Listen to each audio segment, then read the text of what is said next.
first, fast, accurate. With Jennifer Copeland and Rick Schutt. You're watching WSBT Channel 22 News at 6. Charges are now filed against the second man arrested in a weekend shooting death. This is an update to breaking news we first told you yesterday. WSBT-22's Zach Crenshaw has been following this story. Zach, we also know more about the two men arrested.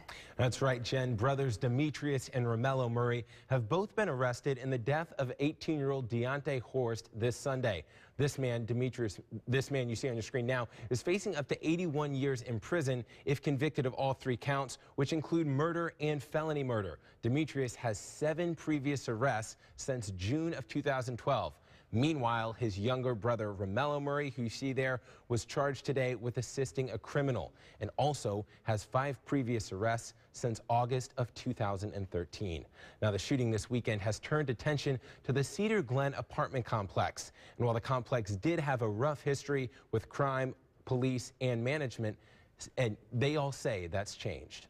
Crime scene tape, police cars, and Metro Homicide were everywhere you looked at the Cedar Glen apartment complex this Sunday. But that isn't the norm anymore. That is not as active a site for us as it has been historically.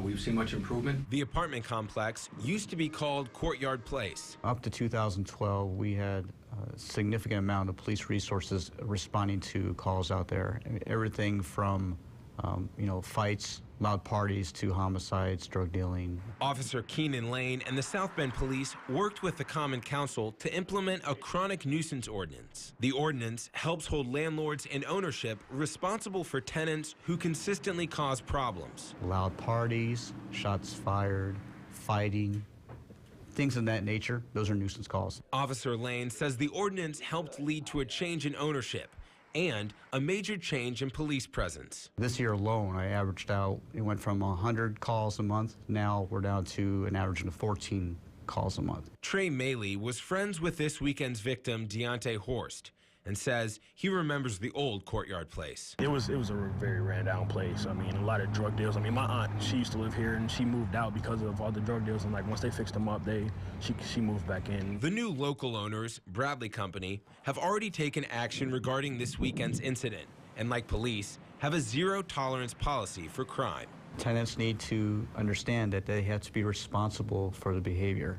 If you are going to commit crimes on your property, then expect to be out of a home. Now, the new ownership took over about 1.5 years ago. Now, when Bradley Company did, they kicked out about half of the tenants, invested over $1 million in physical improvements, and implemented background checks and screenings for all tenants. They said the shooting incident this weekend is unfortunate, and they will continue to screen candidates thoroughly and enforce the rules with zero tolerance for crime. In the studio, Zach Crenshaw, WSBT 22 News.